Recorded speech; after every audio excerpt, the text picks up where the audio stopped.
السلام عليكم ورحمة الله وبركاته. أهلا بيكم في فيديو جديد. بصراحة أنا يعني مش بحب أعمل النوعية دي من الفيديوهات أو أتكلم بالطريقة دي، بس الوضع اللي احنا فيه دلوقتي بعد فوز ترامب واللي البلد فيه والكلام ده كله يعني مخليني أتكلم بالتون ده. طبعا احنا من ساعة فوز ترامب، من قبليها اصلا من ساعة الحرب بتاع روسيا وبتاع غزة، وهي الدنيا كلها بايظة، يعني الاسعار في زيادة،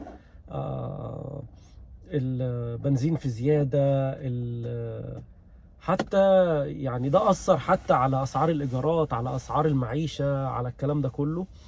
ف للأسف استحملوني.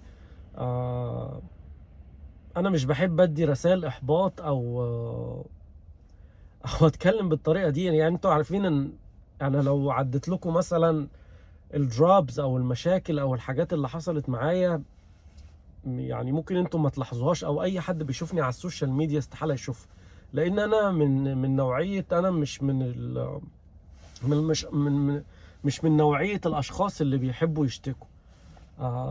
ما احبش ادي طاقه سلبيه لحد، احب دايما البهجه.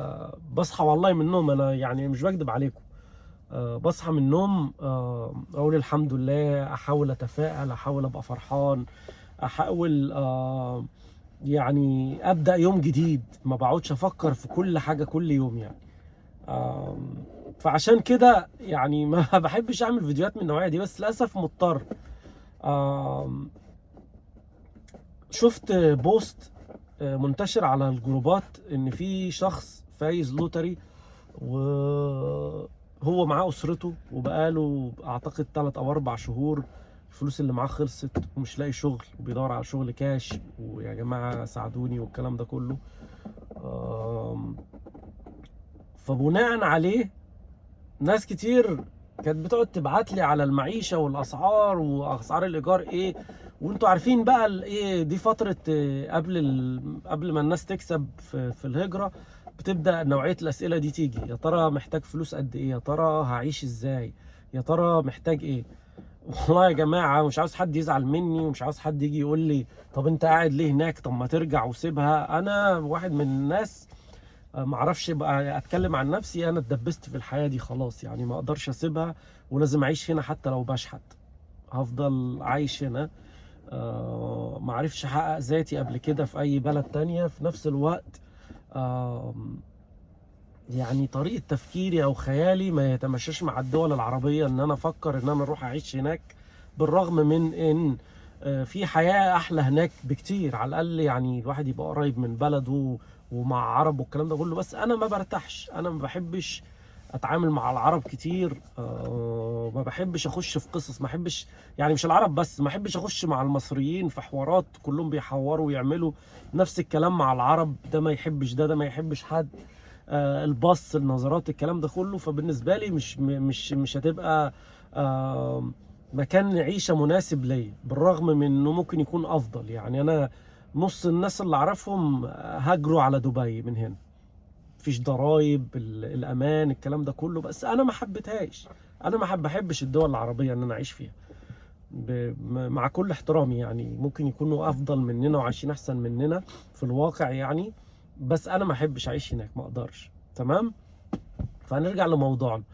ده موضوع الشخص اللي هو يعني فلوسه خلصت ومش لاقي شغل والكلام ده كله. تاني موضوع، شفت فيديوهات كتير، الناس بتعمل فيديوهات بتتكلم عن زيادة الأسعار، وناس بتشتمهم وناس بتبهدلهم: ارجع، وانت ايه اللي وداك، وانت والكلام ده كله. يا جماعة والله فعلا الأسعار في زيادة. تمام. هنتكلم على نقطة عشان الناس تاخد بالنصيحة وتخلي في بالها الموضوع ده. أنا بس مستني ديليفري. تمام. فلازم الناس تخلي في بالها الموضوع ده، اللي هم ناويين يجوا. انا كنت بعمل فيديوهات زمان وكان ايامها الحال افضل، كنت بقول يا جماعة تعالوا قبل ما تيجوا بالاسرة بتاعتكم، على حد ما تقف على رجلك وتمشي الدنيا. لا دلوقتي بقول لك، يعني انا ببقى خايف لما واحد بيقول لي ده انا كسبت، بقول له الف مبروك، بس ببقى زعلان من جوايا لانه هو جاي في وقت مش قوي. يا جماعه مفيش شغل كاش. شغل كاش لازم تكون بالحب، حد معرفه، حد مش خايف على مستقبله لانه ممكن يتمسك او يحصل معاه اي حاجه. في حاجه اسمها ايس، في ايس وبيرحلوا ناس، وفي ناس بدأت بقى يعني ناس داخله في قواضي كتير. بقى في مؤسسه ليهم دلوقتي ان انت لازم تروح تتابع معاهم زيك زي الاميجريشن عشان ترحل نفسك من نفسك بدل ما تدفع غرامات ويتقبض عليك وتتسجن والكلام ده كله. تمام. فبقى موضوع شغل الكاش بقى صعب. زمان انا كنت بقول لكم كنت ممكن تمشي خطوتين كده تلاقي هيلب وانتد، تروح تشتغل في جاز ستيشن، تدخل اي كاش في الاول، تقف على رجلك لحد ما تلاقي الشغل، لحد ما الورق يطلع. يا ترى سرعة الاصدار الورق ايه؟ مع كل شخص بيختلف عن التاني، بس في الوقت الحالي بنسمع كتير عن حالات مطولة ان هم يطلع لهم الورق. تمام.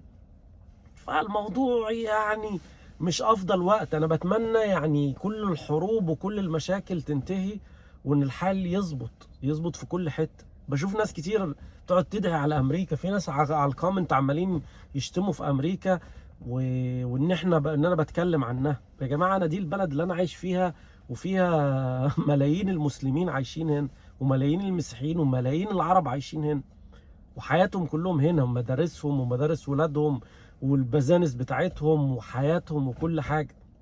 يعني انت مش بتدعي على الامريكان، بتدعي علينا كلنا. حاجة مش كويسة، حاجة تضايق. مش كلنا، احنا كل الناس، في ناس كتير زعلانة وفي ناس مش عاجبها الاوضاع اللي بتحصل، بس يعني مفيش في ايدينا حاجة نعملها، مش كل الناس في ايدها حاجة تعملها. فالوضع مش احسن حاجة. تاني حاجة، لو انت جاي في الاول، هنقول لو انت اسرة. انا كنت قاعد بحسبها والله كده، مع بتناقش مع صديق ليا يعني.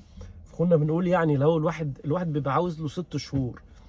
يعني انت في الواقع اللي هو العلمي، لو انت هتفتح مشروع انت محتاج تكون مكفر نفسك او مغطي نفسك لمدة 6 شهور. نفس الكلام، انت داخل، انت يعتبر داخل بيزنس جديد وبتبني الارضيه بتاعتك، فانت محتاج 6 شهور. قلنا لو انت مثال مثلا، عندنا شخص ومراته وعنده 4 عيال، محتاج بس على الاقل $5000 تذاكر عشان يجوا بيها امريكا وان واي. غير الكشف الطبي بقى، معرفش ده هيكون بكام دلوقتي، بس ممكن تحتاج لك قول 20 30 40 الف جنيه. تمام. ادي $5000 الشهر الواحد. بس هنقول لو السكن، لقيت سكن ب 3000 في الشهر، فانت هتبقى عاوز 3000 زائد نص تأمين، يعني 4500. فهنقول انت اول شهر عاوز 5، وبعد كده قول عاوز لك 4 في الشهر. فانت عشان عاوز 6 شهور 4 في، قلنا اول شهر 4 في 5 ب20، عاوز $20000. $20000 اعتقد يعني مليون جنيه. فانت لو في مصر محتاج يكون معاك مليون جنيه لل5 شهور. غير بقى ان احنا شلنا اللي هم ال10 الاولانيه، يبقى مليون زائد 10 1,500,000. عاوز 1,500,000 عشان يبقى انت عايش وماشي حالك لغايه ما تقف على رجليك، عيالك تدخل مدارس، الاوراق تطلع، تلاقي شغل، تكون محظوظ والدنيا تظبط معاك. غير كده هتتبهدل. مش عاوز اخوف حد، بس هو ده الواقع، خلينا نكون واقعيين. ده لو انت جاي بالاسره. جاي لوحدك بقى ممكن تمشي حالك، تقعد في اوضه ب$500، فهتحتاج لك 500 مع تكاليف الاوراق مع الكلام ده كله لحد ما الدنيا تظبط معاك. اتمنى الدنيا تظبط على الجميع، وعلى انا شخصيا وعلى كل الناس اللي في ازمات. ربنا يوفق الجميع ويا رب الحياه تبقى افضل، بس للاسف دي حقيقه اللي انا بتكلم فيها. شكرا لمتابعتكم واشوفكم في فيديو جديد.